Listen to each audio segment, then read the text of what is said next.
Okay mga kababayan, Chris Ulo po at welcome back po ulit dito sa ating YouTube channel. Okay, pag-usapan ho natin itong si Senate President Chis Escudero na asawa ho ni Heart Evangelista at ex ho ni Jericho Rosales. Na kung saan,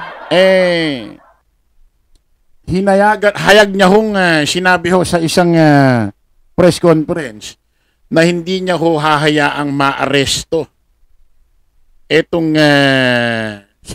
Ascalbo, si Senador Bato de la Rosa sa loob ho ng Senado.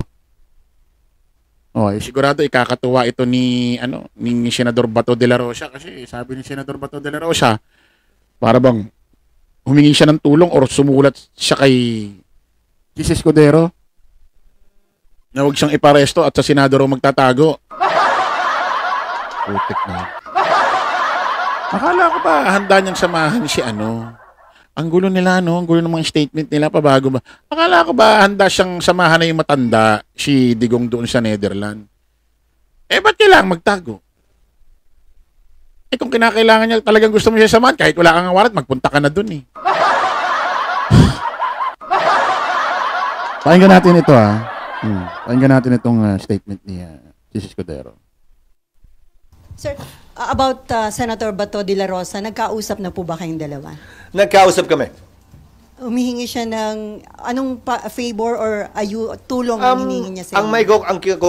Ang kinuwento ko sa kanya at sinabi ko sa kanya, ang siyang sasabihin ko rin ngayon. Meron kaming summary ng mga kaganapan dito sa Senado noong mga nagdaang panahon na may mga akusadong senador o senador na inakusa ng iba't ibang krimen. Kung maalala nyo, kaugnay ng rebellion complex with murder ng laban kay dating Senador JPE, Senator Enrile. Yung kaso laban kay Senators Enrile, Revilla at Estrada. Yung kaso laban kay Senator Lacson. Yung kaso laban kay Senator De Lima. Yung kaso laban kay Senator Trillanes. Ito yung iba't ibang sitwasyon kinaharap ng Senado kung saan may kaso laban sa kanila. Okay. Pero huwag natin kakalimutan, iba ang kaso ni Bato at ni Digong. Crimes against humanity. Crime against humanity. Krimen laban sa sangkatauhan. Putik, samantalang yung war on drugs na may extrajudicial killing, yung mga tao doon, mga bata doon, pinagdadampot na lang. Wala man lang nasilungan. Samantalang ito ay naghahanap ng matataguan. Antitindi niyo. At ang naging pasya ng Senado ay ito. Hindi nakabase sa batas, pero nakabase sa tinatawag na institutional courtesy. Hindi papayagan ng Senadong arestuhin ang sinumang miyembro niya. By continually asking how, we innovated a safe way to deliver blue hydrogen on a commercial scale. Sa loob ng Senado, lalo na kung merong sesyon. Ang pinakamatagal na namalagi dito sa Senado ay si Senator Trillanes, na namalagi dito ng humigit kumulang 25 araw.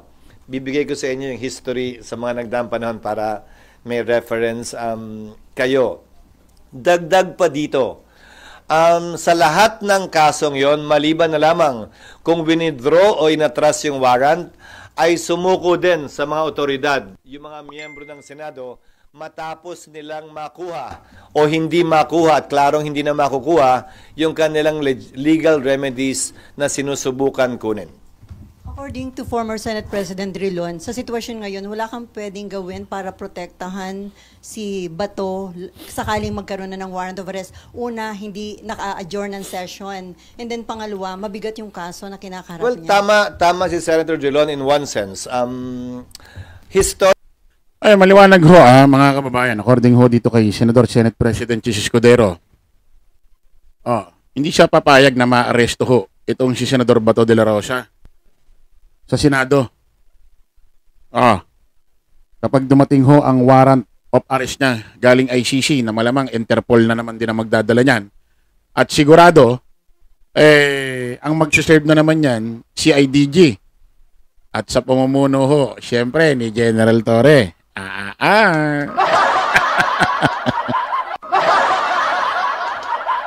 Parang nakikinikinit ako na. Ha? Umubra kaya si Senate President, Senador Chis Escudero, dito sa CIDG, dito kay General Torre, ang director ho ng CIDG. Naloko na! Ha? According dito kay Senate President Chis Escudero, hindi niya raw papahuli si Bato de la Rosa. Hindi niya papa-aresto, especially may sesyon. Matanong ko lang, Senador Chis Escudero, halimbawa sa parking slot. Yan.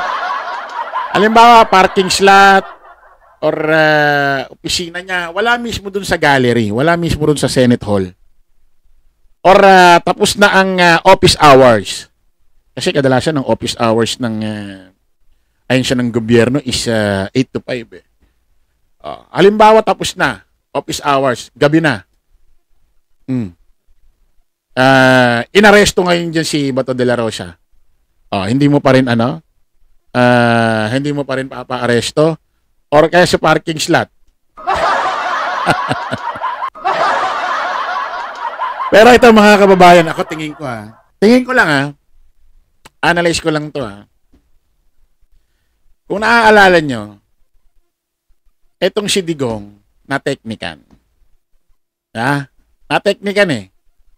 Ako sigurado ko pag dumating ang warrant of arrest ni Digong galing ICC na ihahatid na naman sa Pilipinas ng Interpol, natutulong ang PNP CIDG sa pamumuno ni Director General Torre sa pag-serve ng warrant dito kay Digong, tingin ko hindi na paaabutin sa Senado yung paa ni Senador Bato de la Rosa sa loob.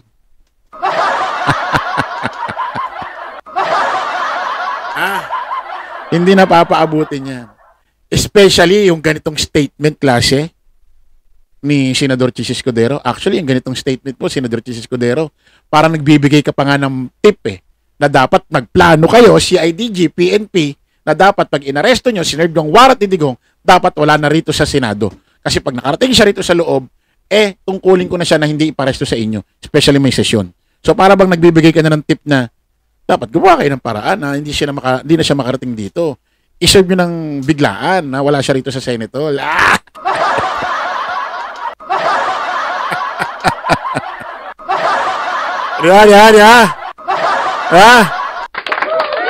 Yan eh.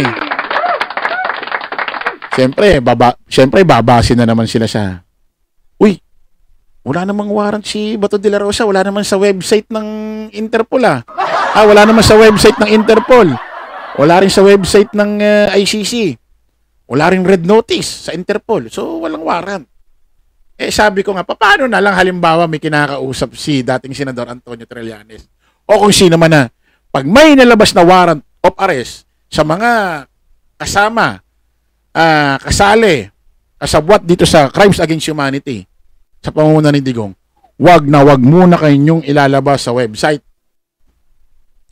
Wag muna kayo maglalagay ng red notice dahil makakapaghanda yung mga yan. At yung warrant, i-secret nyo lang. Tulad dati, tama yung sinabi ni Atty. Conti, kapag dumating na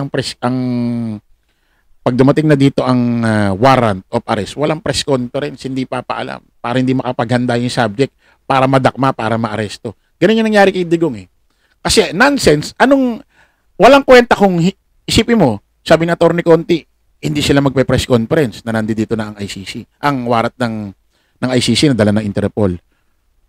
Wala rin magkakaroon ng press conference, hindi ipapaalam. Wala nga press conference, hindi nga pinaalam dito. Tapos makikita naman sa website at may red notice. Di wala rin kwenta. Napaalam pa rin. Wala nga lang press conference, kaya nonsense. Kaya nga, ang nangyari, hindi talaga nila nilagay sa website. Hindi rin inilagay sa red notice. Kuha nyo? Kaya malamang, pag pumasok, dinala ng ICC, dinala ng Interpol ang warrant ng ICC at magpapa-assist at tutulong na ang CIDG, PNP at ni General Torre para iserve kay Bato yan, hindi rin nila mamamalayan. Kaya magandang ginagawa mo, Bato, nag-iikot-ikot ka, makakit ka na entablado, nakakampanya ka, maganda yan. Ay, sinasabi ni Tisis Escudero, wala na yan, wala nang kwenta yan. Sabi ko nga sa inyo, parang nagbibigay tulong, parang nagbibigay pa siya ng tip sa PNP. Parang ganun ang dating na, hindi ko papa-aresto si Senador Bato de la Rosa rito. Dito sa bakuran ng Senado, especially may sesyon. O, parang nagbibigay ka na ng tip or nagbibigay ka na ng palaisipan kay General Torre na dapat pag nagdumating ang warat, huwag nyo na paabutin dito. Pagplanuhan nyo, arestuin nyo sa ibang lugar. Kasi, pag napunta na dito yan, obligasyon ko na hindi maaresto yan. Kasi nandito na sa building. Ako mapuputukan. Kaya dapat, gumawa kayo ng paraan.